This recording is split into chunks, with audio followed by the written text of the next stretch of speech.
A fairy tale few believed was possible, retiring with his second NFL championship. 4 seasons before, he too had been 36 and had undergone 4 neck surgeries that left the nerve endings in his right hand unable to feel the ball he was throwing. But, leaving the Indianapolis Colts for the Denver Broncos, his knees wobbling and joints groaning, he made it to his 4th Super Bowl against the superior Carolina Panthers and their preening quarterback Cam Newton, the avatar of a new generation of mobile, ultra-athletic quarterbacks. It was a generational settling of scores if there ever was one, and even if it was because he was lifted by his defense, the old boy sure did finish in style. The last pass of his career, the 2-point conversion that made the final tally 24-10, put away his 200th career victory, a nice, round, all-time record he held for less than a year before Brady bettered him, as he has in most metrics, including their head-to-head matches. His 2007 championship ring from the Indianapolis Colts was now part of a matching set.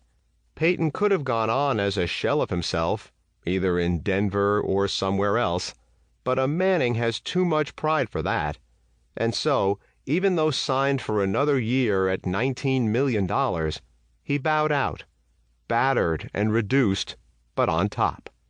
Of course, the last thing either Manning brother needed out of football anymore was capital, having socked away the kind of green that their old man, who in his day was the most celebrated college quarterback and the highest-paid NFL rookie ever, could only have imagined.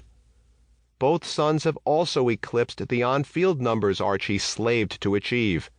After playing 18 seasons, Peyton held 21 records, including most MVP awards, 5, consecutive seasons with 25 or more touchdowns, 13, games with 4 or more touchdown passes, 35, 4,000-yard seasons, 14, touchdowns, 539, passing yards, 71,940, 300-yard games, 93, seasons with 350 or more completions, 10, comeback wins, 45, game-winning drives, 56, playoff appearances, 15, Pro Bowl appearances, 14, touchdowns in a single season, 55, and passing yards in a season, 5,477.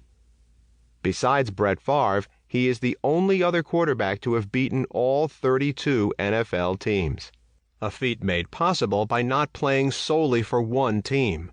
Tom Brady and Ben Roethlisberger have both beaten 31 teams, all but the clubs they've played on for their entire careers, the New England Patriots and Pittsburgh Steelers, respectively. As important, he positioned himself as a commodity, a man of prodigious talent and intellect, like his dad and brother, earning both Phi Beta Kappa and All-America honors. Not incidentally, he also won sympathy, as had his father, for failing, specifically in big games. His playoff record was a tepid 14-13. Devastation humanized him, elevating his commercial appeal and neutralizing the old debates about Manning versus Brady, debates that were abjectly silly and are by now clearly settled. Brady is the better quarterback, but Manning is the better icon. It matters not if Peyton doesn't use Nationwide as his insurance company or eats much pizza, only that every slice sold in 21 Papa John's franchises in Colorado delivers him a slice of the profits. After Peyton won that Super Bowl and his Broncos were faded at the White House, President Barack Obama stood right in front of him and riffed, "And then there's this guy from the commercials. It doesn't matter whether you need insurance, pizza, a Buick, you basically can stock your whole household with stuff this guy is selling." Or, as a sports writer put it, "The man sells everything from crappy pizza to outlaw country and comes off the screen somehow not having cheapened himself." The Manning brothers know all about marketing themselves. They come from money, surround themselves with it, reek of it. Even Peyton's wife Ashley, a Memphis native, bought into the ownership of the NBA's Memphis Grizzlies in 2012 with her own money. Both